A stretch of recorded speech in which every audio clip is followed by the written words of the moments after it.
Hello students, I welcome all of you on my YouTube channel Education Highway. Today we are going to read the remaining part of the lesson Women's Education written by Sri Radhakrishnan, the first President of India. This lesson is very important for board exam point of view, for life point of view, for whole life point of view. In the first part, we read that our aim of life should be according to the needs of present generation. Suppose that today we are making the aim of life that is not needed to the present generation, it means we are fail and our aim are fail, our education related to that aim is fail. आज के युग में जैसे कोई ऐसे चीज़ों को बेचना शुरू करे या बनाना शुरू करे जिनकी नीड नहीं है, तो वह और उसकी शिक्षा उसके जीवन का उद्देश्य फेल है, असफल है। जैसे आज के युग में कोई पीसीओ बेचे, कोई टाइपराइटर बेचे, कोई लैल्टर्न बेचे या ऐसे कृषि यंत्रों को बेचे जिससे बैलों से खेती होती थी, तो क्या आज के जनरेशन की नीड है? नहीं है। अतः राइटर ये सलाह देता है कि प्रत्येक इंस्टीट्यूशन को, स्कूल्स को, यूनिवर्सिटीज़ को हर विद्यार्थी के जीवन में उद्देश्य फिक्स कर देना चाहिए और वह उद्देश्य ऐसा होना चाहिए जो वर्तमान और आने वाली जनरेशन के नीड को फुलफ़िल कर सके, आवश्यकताओं के अनुकूल हो। ऐसे एम हमें अपने जीवन में बना करके चलना चाहिए। इस पार्ट में हम बहुत अच्छी चीज़ पढ़ने जा रहे हैं जो प्रत्येक व्यक्ति को जीवन में अनुसरण करना चाहिए। अनुसरणीय चीज़ों को हम पढ़ने जा रहे हैं। आओ टेक्स्ट देखते हैं। राइटर कहता है, every time we start we use our hymns and end with saying shanti shanti shanti. In India, in ancient India, before any other religion came and today also not affected by other religion. He is talking about Sanatan Dharma, Hindu Dharma.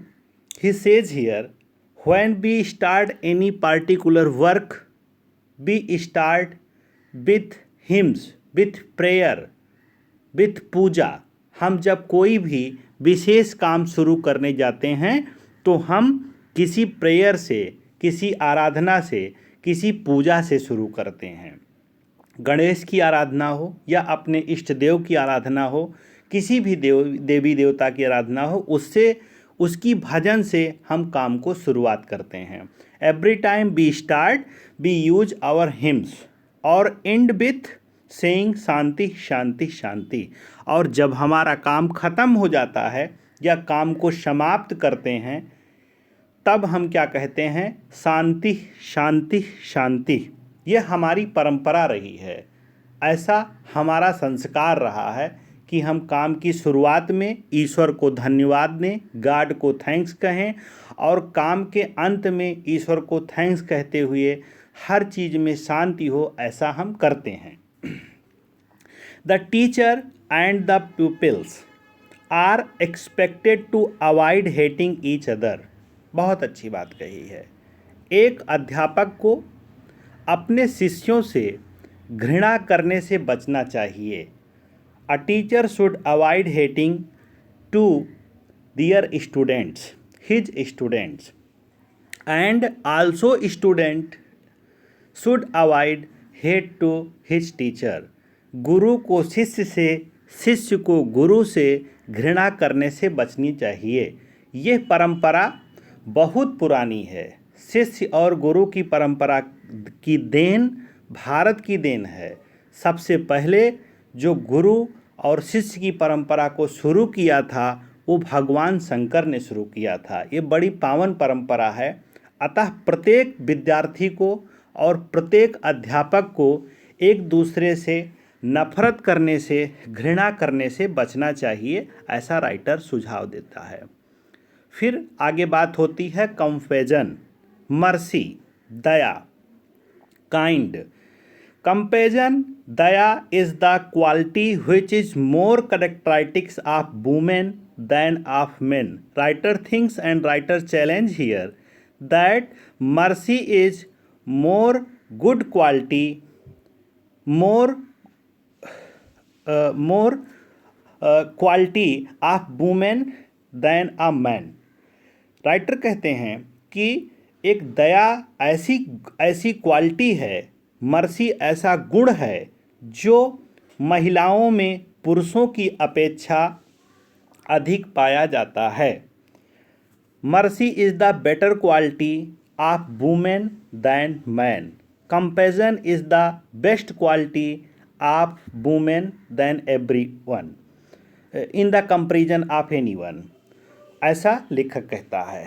I read recently a book which speak about the decline of womanhood.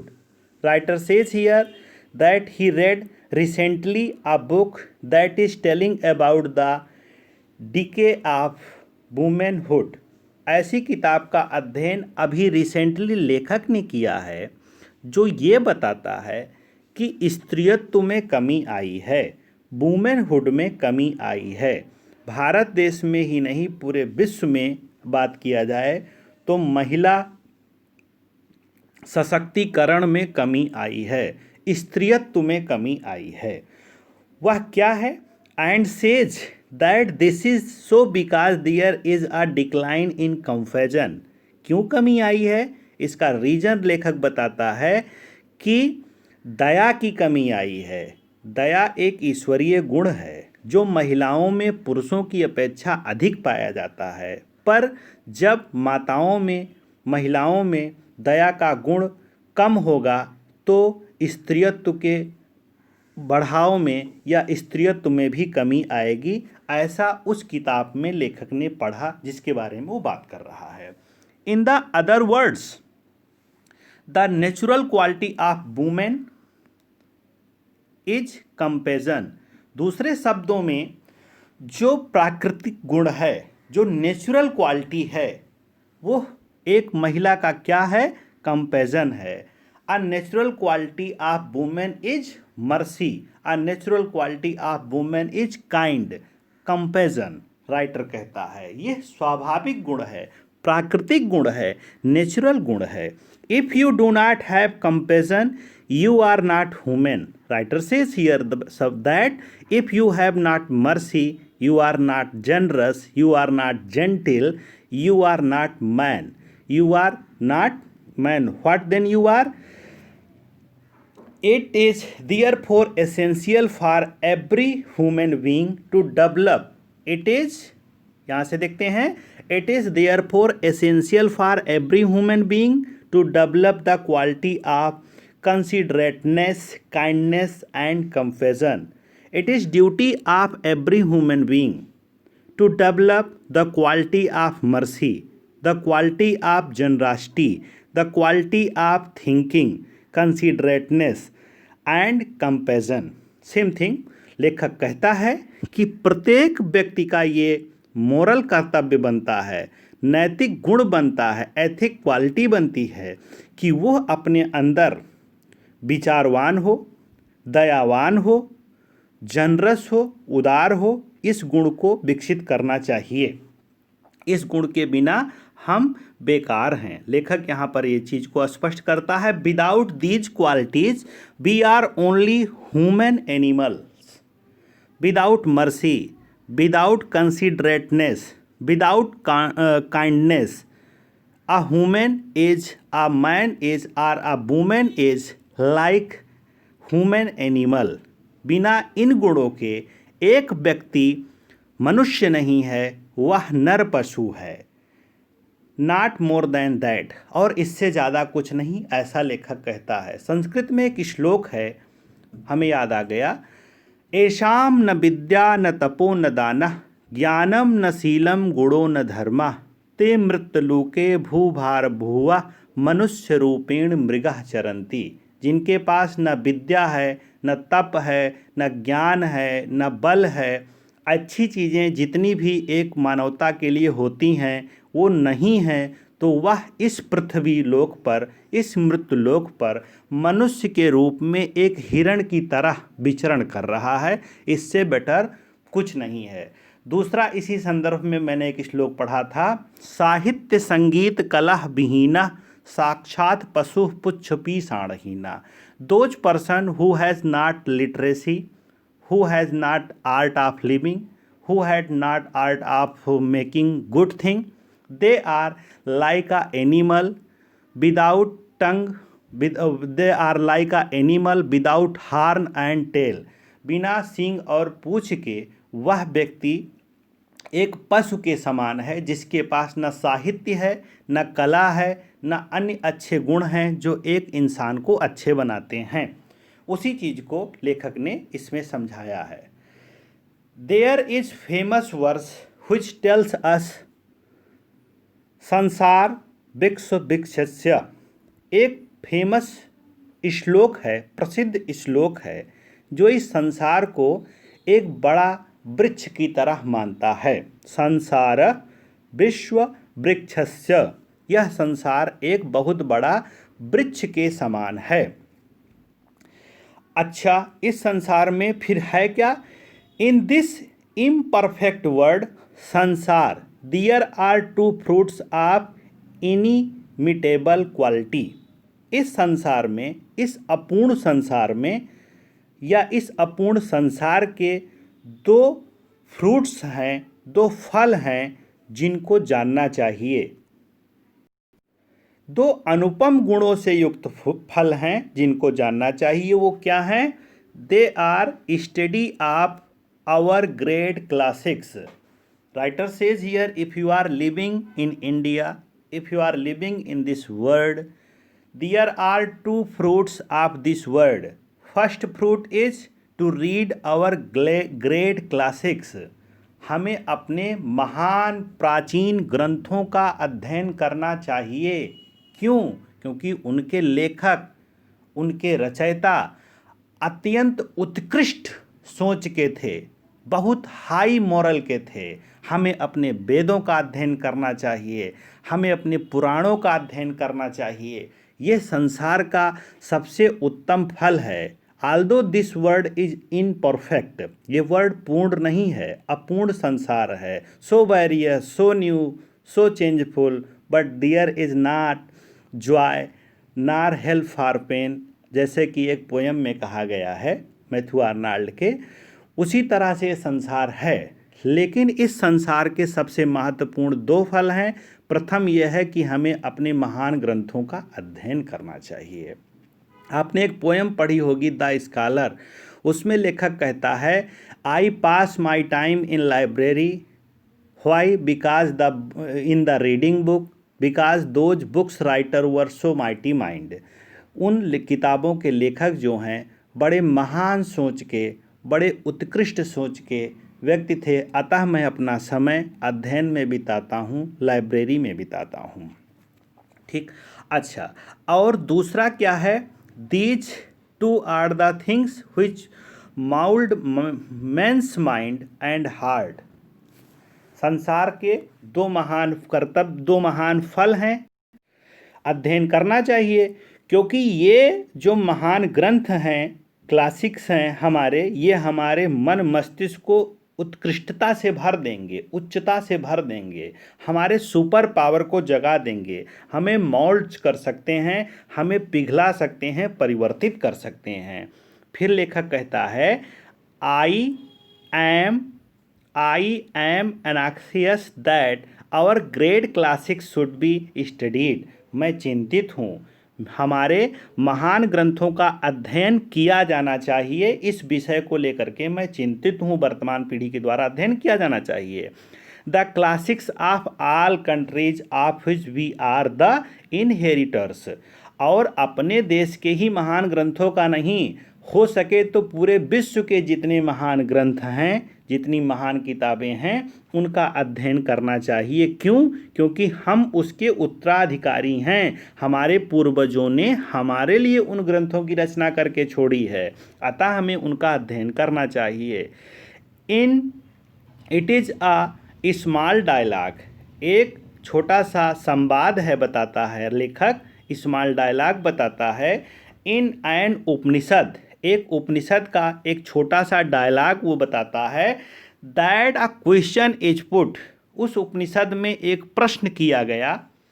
क्या है वो प्रश्न? What constitutes the essence of good life, एक उत्तम जीवन, एक उत्तम जीवन के अच्छे गुण क्या हैं, एक अच्छा जीवन का सार क्या है, सारांश क्या है? What is the central idea of the best life? It was the question in a Upanishad in a small dialogue. ये प्रश्न करता है एक शिष्य अपने गुरु से उपनिषद में। द टीचर रिप्लाइज, अध्यापक उसका गुरु जो होता है उत्तर देता है। Did you not here the answer, क्या आपने उत्तर नहीं सुना? शिष्य कहता है नहीं सुना। फिर गुरु कहता है there was a thunder clap, दा दा दा, अभी तो गर्जना हुई, आसमान से आवाज आई, दा दा दा, दा दा दा की अभी तो आवाज आई। इमीडिएटली द टीचर एक्सप्लेन्ड, और तुरंत उस तीन दा दा दा के बारे में टीचर जो है एक्सप्लेन करता है, बताता है, उनका मतलब समझाता है। शिष्य को क्या समझाता है?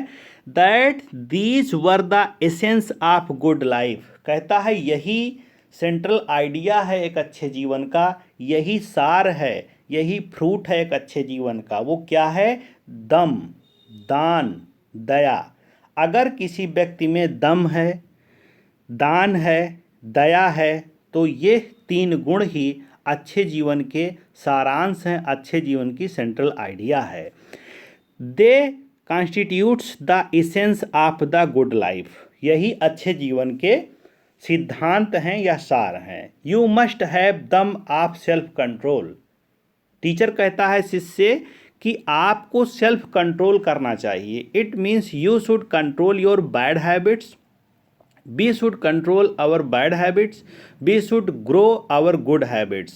If we have control on our passion like anger, lust, hate, many things, ठीक है, तो हम अच्छे इंसान बन सकते हैं। हमें अगर अपने आप पे नियंत्रण है, अपनी इंद्रियों पे नियंत्रण है, काम, क्रोध, लोभ, मोह, मद, ईर्ष्या, द्वेष, जलन, डाह, इन चीज़ों पर अगर नियंत्रण है तो हम करेक्टर ऑफ हैप्पी लाइफ में जी रहे हैं। एक पोएम आपने पढ़ी है, the character of happy life. तो एक अच्छे प्रसन्न व्यक्ति के जीवन के ये गुण होते हैं कि वो अपने पैशन पे कंट्रोल रखता है, अपनी मनोवृत्तियों पे कंट्रोल रखता है। फिर अध्यापक समझाता है which is the mark of human being, अगर आप सेल्फ कंट्रोल करते हैं तो ये मानवता की निशानी है, ये एक अच्छे इंसान की पहचान है। In the Ramayana, in the Ramayana आगे बढ़ते हैं। When Lakshmana sets out for the forest, जब लक्ष्मण जी जंगल के लिए जा रहे थे तो क्या होता है? Look upon Rama, his mother tells him, उनकी माँ, लक्ष्मण की माँ जो हैं वो उनको समझाती हैं। क्या समझाती हैं? Look upon Rama as your father Dasharatha, in the forest my son you should behave with your elder brother Ram like your father Dasharath, आपको अपने बड़े भाई राम के साथ वह आचरण करना चाहिए जो आचरण, जो बिहेव आप अपने पिता दशरथ के साथ करते हैं, अर्थात अपने राम को आप अपने पिता के तुल्य मानिएगा। फिर समझाती हैं माँ, लक्ष्मण की माँ उनको फिर समझाती हैं look upon Sita as myself, और सीता को मुझे मानना, जैसे आप मुझे मानते हो अपनी माँ, ऐसे जंगल में, फॉरेस्ट में सीता को मुझके मेरी तरह बिहेव करना, अपनी माँ मानना। Look upon the forest as Ayodhya, और जंगल को एक अयोध्या की तरह मानना कि जंगल में आप नहीं हो, आप अयोध्या में हो, अयोध्या का ही हिस्सा जंगल है। गो माय डियर, मेरे प्यारे अब आप जा सकते हो, आप जाओ, जंगल जाओ। तो ऐसे महत्वपूर्ण कहानियाँ, there are ever so many thrilling stories in our classics which will instill into us great moral strength। हमारे क्लासिक्स में, हमारे ग्रंथों में ऐसे बहुत सारी कहानियाँ हैं जो हमें रोमांचित करती हैं, थ्रिल करती हैं, हमें नैतिकता के गुणों से परिपूर्ण करती हैं। भला आज की युग में ऐसा कौन सा ग्रंथ है या ऐसी कौन सी चीज़ है जो ये समझाएगी कि बेटा तुम राजपाट छोड़ के, अपनी अच्छे से अच्छी लाइफ स्टाइल छोड़ के जंगल में चले जाओ और अपने जंगल को अपना घर मान लेना, अपने भाभी को अपनी माँ मान लेना, अपने बड़े भाई को अपना बाप मान लेना। ऐसा संभव है? पर वहाँ से हमें ये सीख मिलती है कि हम किसी भी कंडीशन में रहें, अच्छे से रहें और अपने जो मनोवृत्तियां हैं उनको सकारात्मक सोच में हम शामिल करें, तो हम सुखी रह सकते हैं। which will lay down for us the line which we have to conduct ourselves। ये लाइन हमें क्या सिखाती है कि हमें अपने जीवन में ऐसे ही आचरण करना चाहिए, ऐसा ही व्यवहार हमें अपने जीवन में करना चाहिए। हमारे ग्रंथों में ऐसी अनेक रोमांचक कहानियाँ हैं जो हमें ऐसा सिखाती हैं कि हमें इन्हीं पद चिन्हों पे चलना चाहिए। हमने एक गीत सुना था, हमें निज धर्म पर चलना सिखाती रोज रामायण, सदा शुभ आचरण करना सिखाती रोज रामायण। तो रामायण है, गीता है, महाभारत है, पुराण है, उपनिषद हैं, इसमें अनेक ऐसे संवाद मिलते हैं जो आपको अच्छी से अच्छी जानकारी देंगे। अतः राइटर कहता है कि अगर इस संसार में आप हैं तो अपने धर्म ग्रंथों का अध्ययन जरूर करें। Thanks students.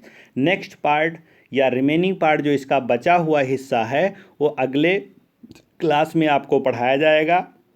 आप इसको पढ़ें और 2, 3, 4 बार पढ़ें ताकि आप अच्छी व्याख्या लिख सकें। ये बहुत ही अच्छा लेसन है, हमें बहुत अच्छा लगता है। धन्यवाद।